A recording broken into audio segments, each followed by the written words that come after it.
Hey, Big Dave the Middle-Aged Gamer here with another episode of Fallout London. Hares and Piggies. We're inside the dome. Right near the beginning of the dome. We went and visited the doctor at the end of the video because, well, we were pretty irradiated. So, let's explore. Let's just talk to people. See what we can glean, and see what we can figure out, and see what's going on.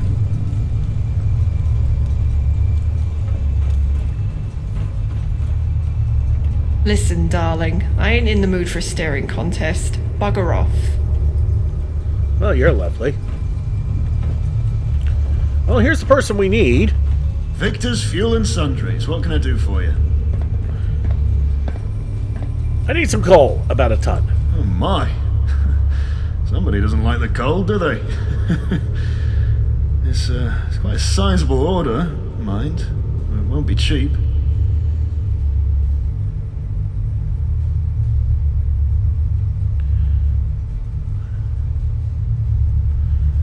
Here you go, deliver it to the vessel by the XL Center.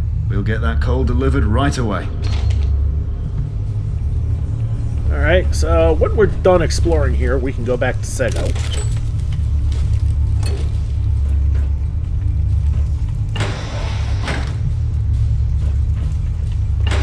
Bathrooms, eh? Yep. The chair works, the piano doesn't.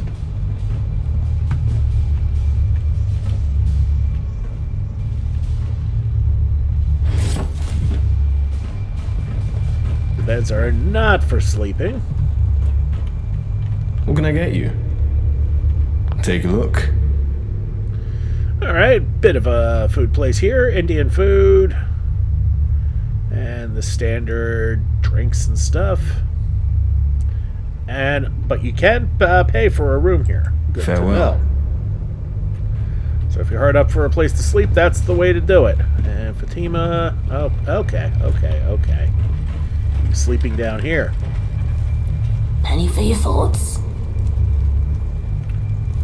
Sure. The name's Celeste, but everyone just calls me by my surname, Moneypenny. Probably because of my job. I'm a currency trader. How's that for nominative determinism? Yeah.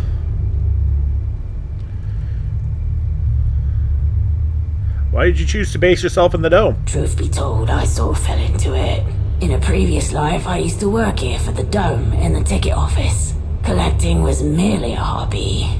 Then, when the power station went down and the bombs went off, it became a refuge for commuters. A whole community of amateur archaeologists, right on my doorstep. Archaeologists, in the sense that they knew where all the valuable stuff was. A rather fortuitous boon for business. Not much demand for old travel money, so for me, the information was cheap. Then when the dome became a major trading hub, I found myself a niche little pocket of lucrativity in money trading. Thought I'd stick around. You must have a decent outsider's perspective. Can I get your thoughts on London's factions? If you must. You'll forgive me if I'm somewhat milquetoast in my critiques. Can't afford the risk of offending future custom. Fair enough. Camelot. I couldn't tell you much on a personal level. Obviously not interested in what I sell. Though I hear they're honest in their dealings. Noble. But I'm not sure that's an asset these days. Well, we're not going to do the Camelot run with this run, because the Camelot ending with this run, because I did that in the take 2. If you want to see how that goes, there's a link in the description below where you can wear it with the entire playlist. 5th column. While they may not care for anyone apart from their own, it's hard to deny that a strong hand is a benefit to the stability of the market. Less liable to have to defend ourselves against hooligans and such with strong hand guiding London.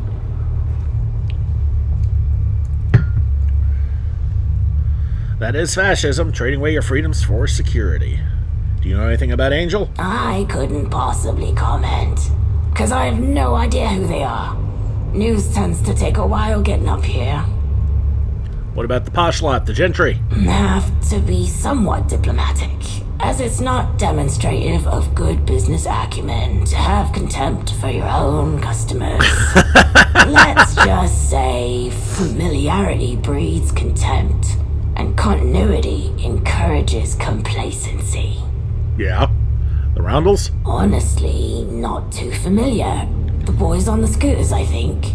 Different part of town. I didn't care much for Hackney before the Rapture, and it's certainly not got any more attractive since. Well, yeah, it is kind of an eyesore still. Miller's Men? The brutish-looking fellows of Islington. Not really too familiar.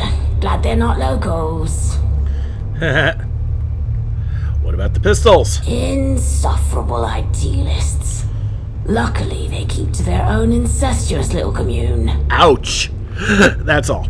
Hopefully, that was interesting. You said you're a currency trader.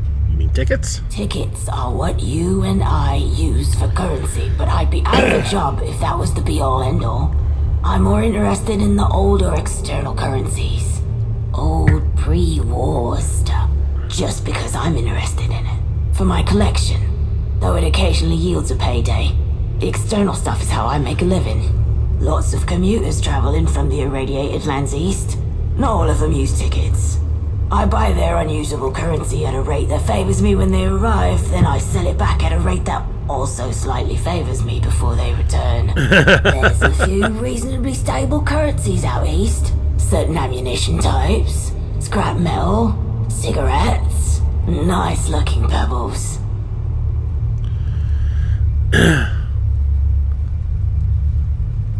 Loads of that pre-war money laying around. I'll be back shortly. Hold your horses there, chappie. Before you gallivant off to stick your neck out somewhere it's liable to get cut, I need to add one small caveat. One of the reasons we stopped using the pound sterling was because there was so much of it. So naturally, it isn't exactly a collector's item. I'm more into international stuff. Dollars, marks, francs, all the pesos, some of the liras, dinars, rupees, yen. But what I'd really love to see is some yuan or rubles. Yeah, good luck with that. About your pre-war currency collection. Yes. It's not that interesting, really. Stock comes and goes regularly.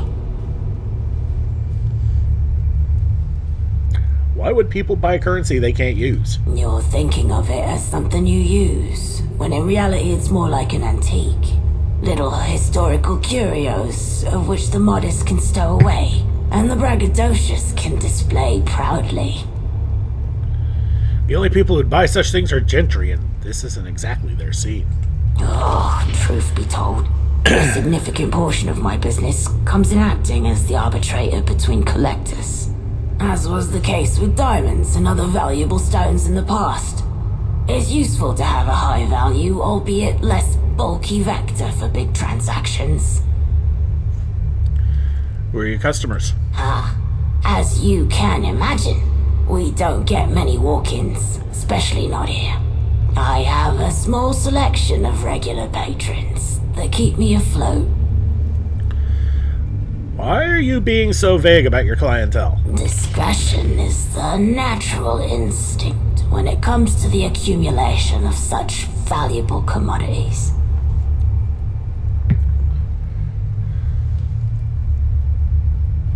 So your collection isn't valuable at all.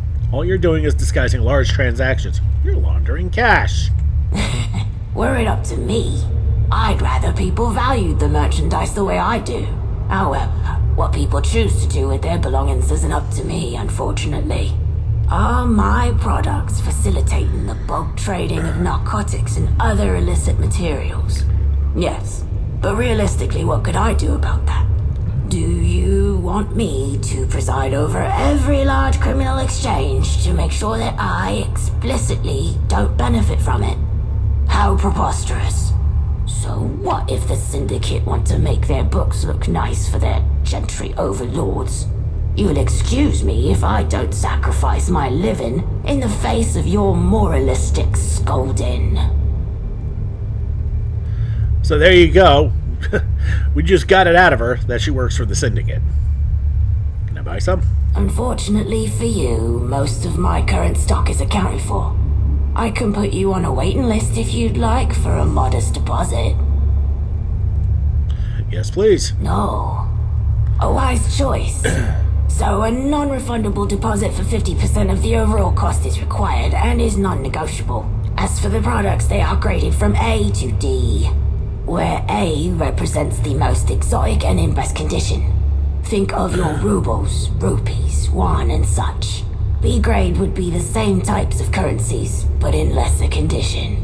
C would be more common currencies, dollars, franc, marks, again, pristine condition. Whereas D are these same currencies, but in a lesser condition.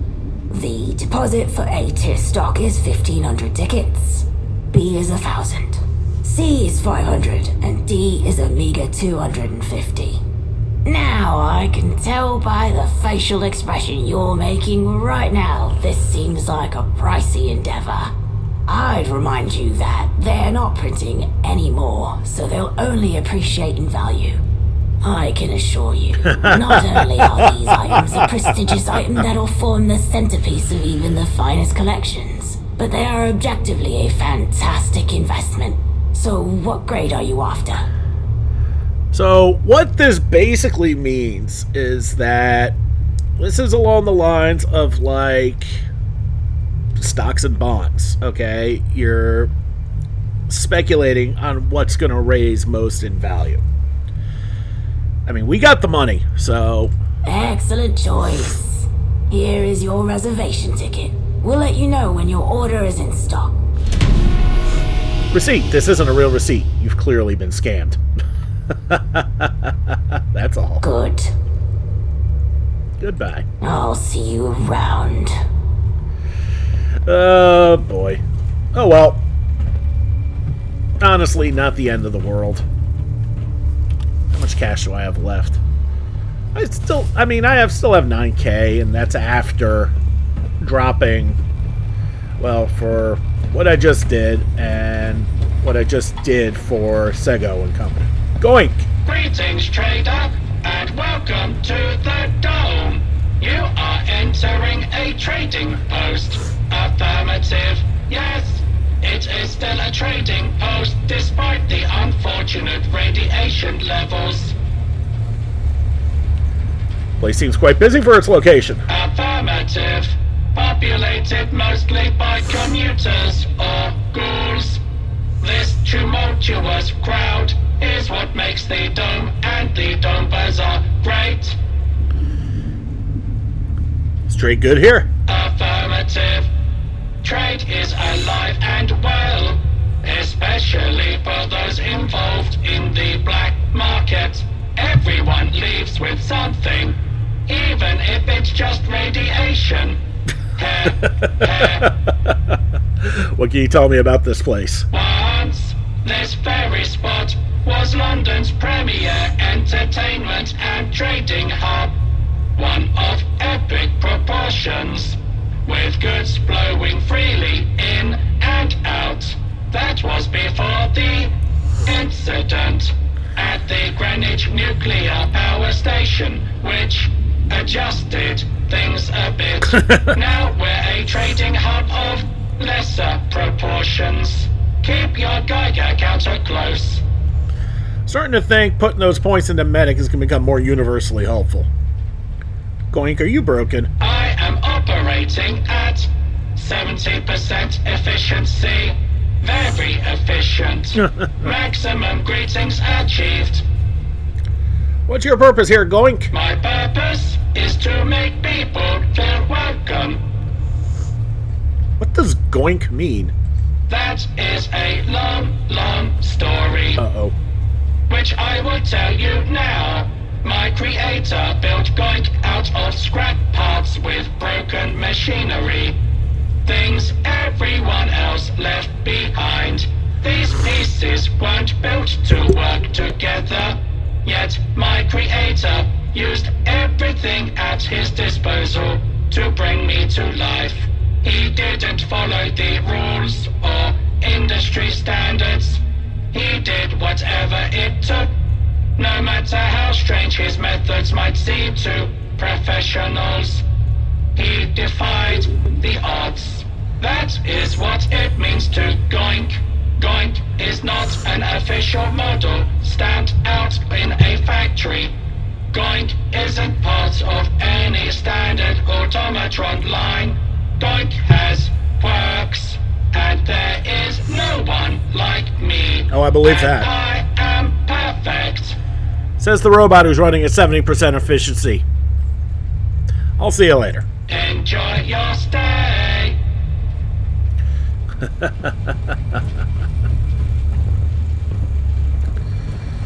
Alright, what do we got here?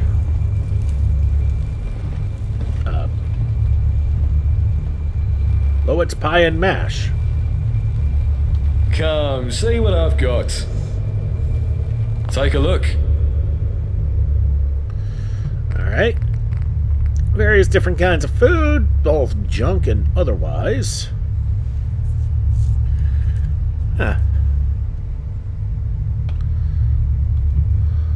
See ya. Huh? Oh, right, I talked to you before, and you said about as much before. Just leave that shit behind.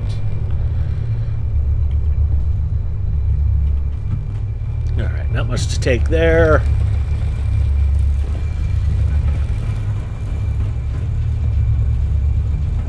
Right, I already talked to Hamza. Should probably put my lights on. Emilio's Cafe. Oh, right. Do not have enough.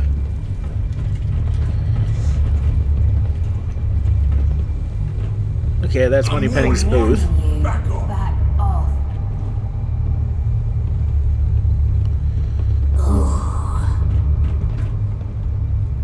Okay, well, I guess it's closed for a reason, huh?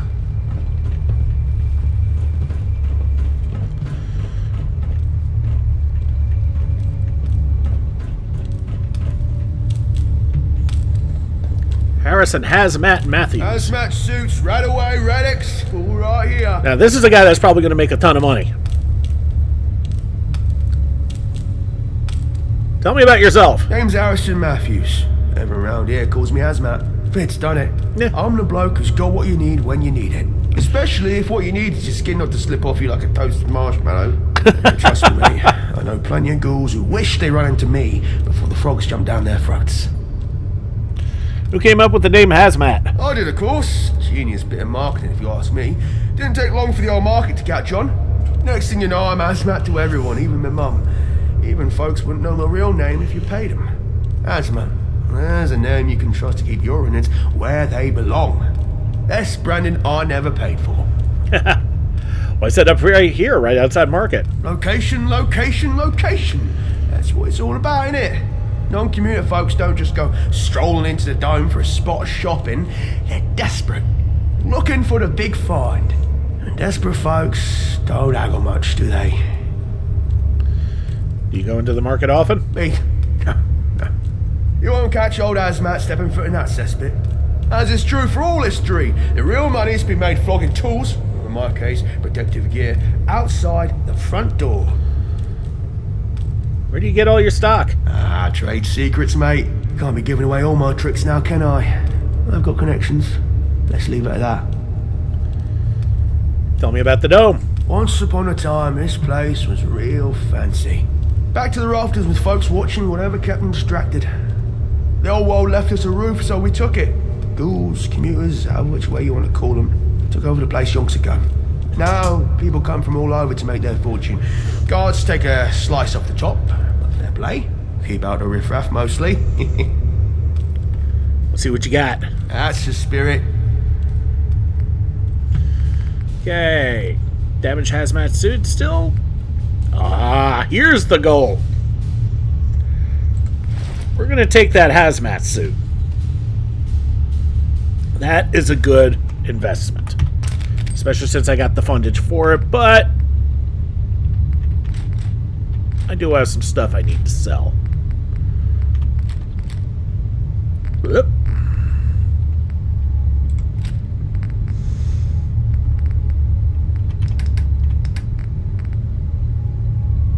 What do we got? 8 tickets left.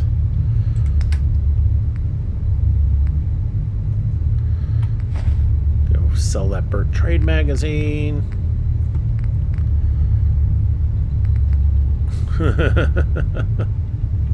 Sell the cigarette.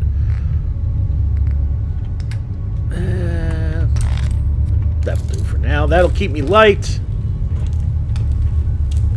Courtside Bazaar. Hazmat required inside of human. Commuters okay.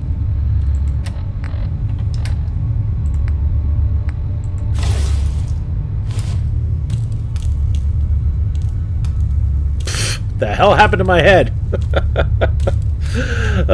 Something glitched. Oh well. Okay, in the Courtside Bazaar. Welcome traders. Traders welcome ahead. Please. Domestic security. That's an interesting headpiece.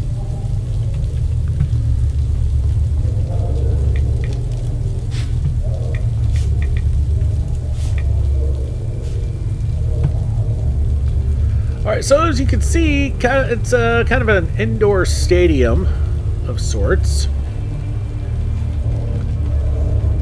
Mind your step.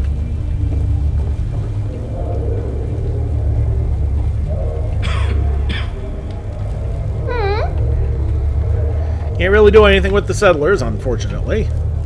Anything catch your eye? Take a look. Let's see what he's got. Okay, the standard.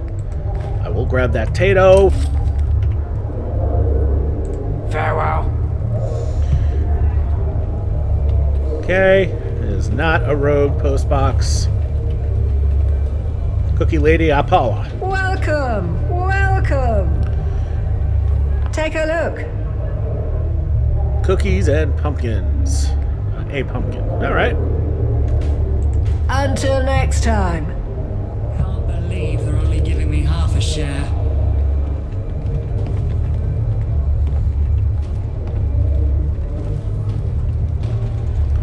That's just a settler. Hey there, Scabber. Looking for some refreshment after your travels in the Blight? Let me tell you about our Brahmin and their fantastic magic milk. It's not like any other milk you've ever tasted, that's for certain. Our magic milk is irradiated, yes, but that's what makes it special. The high levels of radiation in the milk have been known to actually heal radiation sickness and provide some resistance to future radiation exposure. Who'da thunk it? It's all about the unique properties of the radiation in the milk. You see, the radiation in our magic milk has been exposed to the specific types of radiation found in the Blight.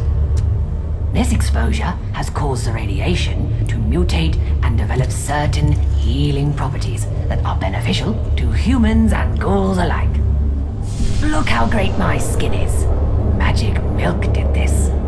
Think about it. I mean, for a ghoul, she is pretty just smooth. know we take great care in purifying and filtering the milk to remove any harmful contaminants.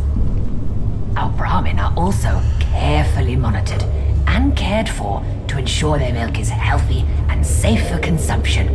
So remember, a magic milk a day keeps the rads away.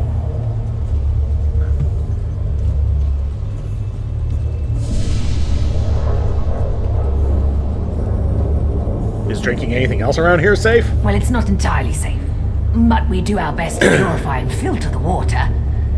But our milk is probably the safest thing to drink here. Before the war, Charlie used to be a chemist. So, he applied that knowledge to remove any dangerous contaminants from our products.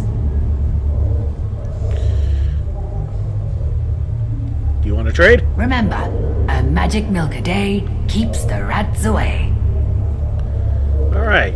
So if we look at the magic milk, it's the same as the magic milk we have. Up at the top. Alright?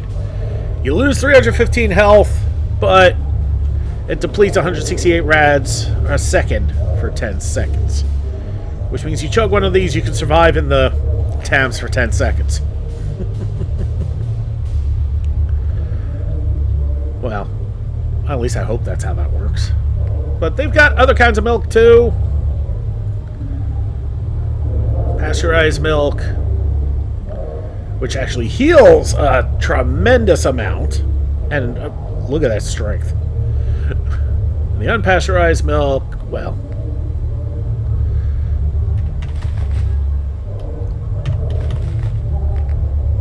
Now here's the thing. The magic milk, I'll sell those.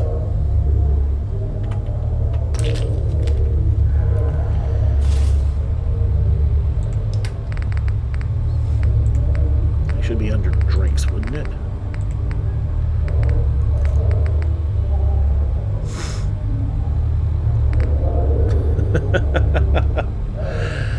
That is some ridiculously potent stuff. And there's Charlie. How can I help you? See what you got. Take a look. He's got more of it. Excuse me. The basic stuff, which is pretty, as we stated before, pretty brutal. Farewell. And here are the Brahmin. Oh, poor things don't look too hot. Should we sell canned beer?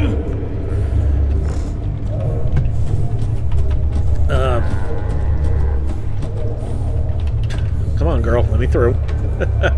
Doll salesman. Step right up. Take a look. Take a look. Okay. Alright, he's got a Cthulhu mask. Mascot head. A few Azathoth dolls, which I have not found to really do anything. He's got a Cthulhu, which we don't need anymore. Doll heads, which are just junk. Some wooden soldier toys. Okay, so, I mean, not much to go with. If I still needed Cthulhus, this would be a spot to get one. Bye. But I already did that, so... Hey. Alright. Okay, there's Cookie Lady Apollo again. That's London for ya. Sorry, buddy.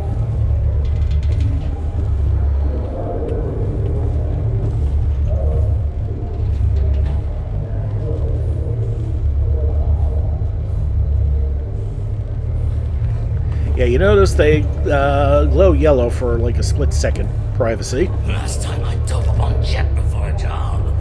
Got the jitters something fearsome here. Alright, still in one piece. Okay, it looks like a bar here. You down to trade? Take a look. We have an art dealer. Farewell. That tells me everything I need to know. Greetings. What can I get you? What's your trade? And, okay, she's got some stuff. Good place to go for booze. Hate it when they beg. Just trying Yes, to... like it's a bar or something. Nothing personal.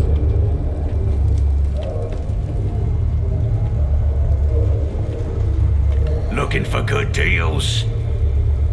Take a look. Let's see what Cosmo's got. Okay, looks like a butcher. Until next time. But we've got a couple of traders and a lot of different food types, and somebody who prefers to walk around in their underwear.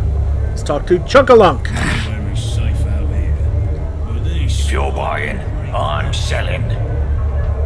Take a look. Let's see what he's got. Yeah, I don't think so. Bye. Okay, there's a gramophone over there.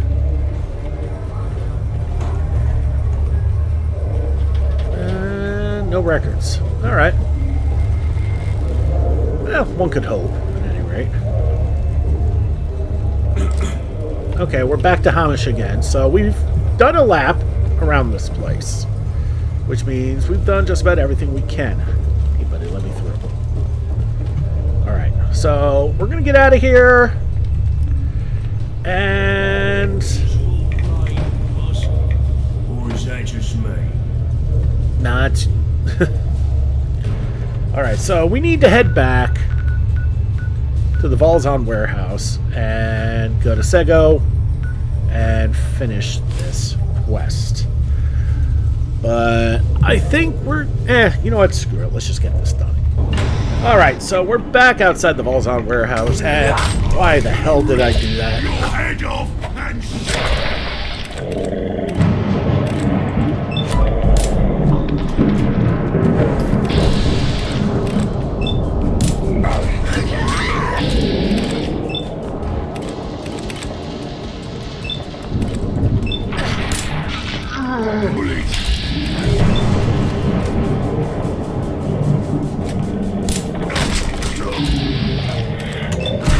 No.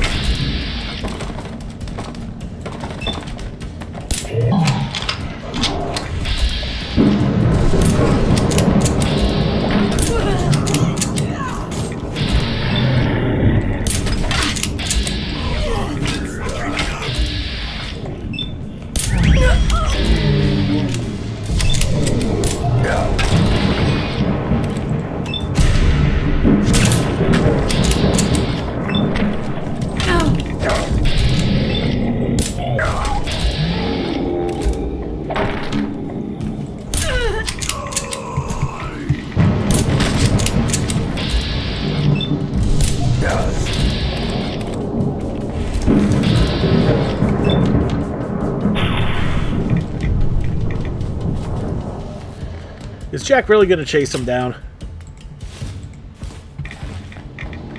Yes, yes he is.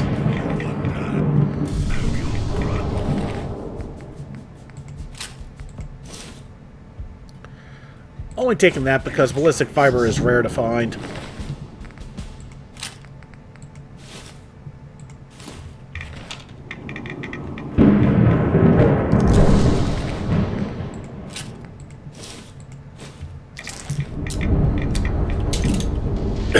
Alright, let's see if we can get to... That's Jack. Alright, let's see if we can get to Sego from here. And that would be a yes.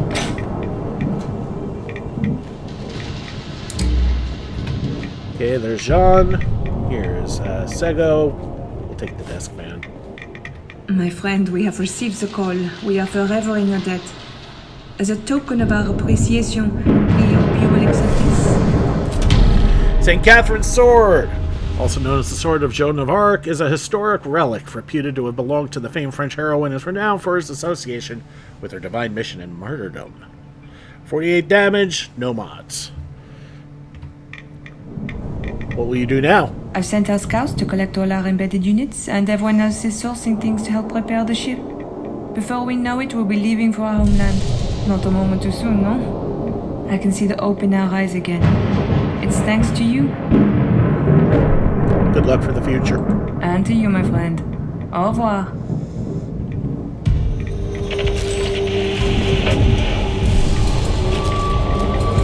I told you, I liked Sego. And Jean wasn't so bad.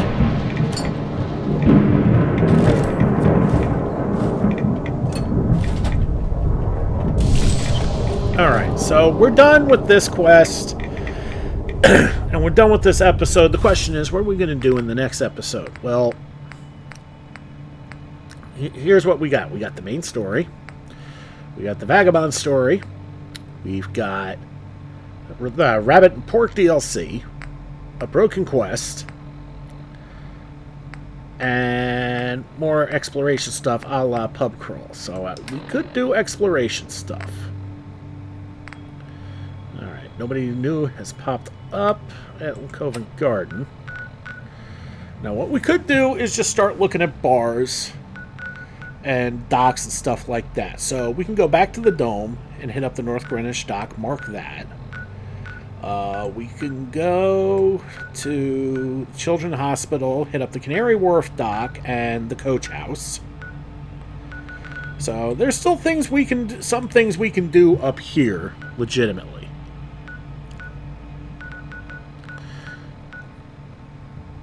Everything else is just stuff. Alright, so at least we know what we're going to be doing for the next episode. We got the shoot in too over on the Isle of Dogs. All right, everybody, thank you so much for watching. Don't forget to like and subscribe to get the latest and greatest videos as they come in and to help this channel grow. This has been Big Dave, the Middle-Aged Gamer. This is Fallout London, Hares and Piggies. I'll see you all next time.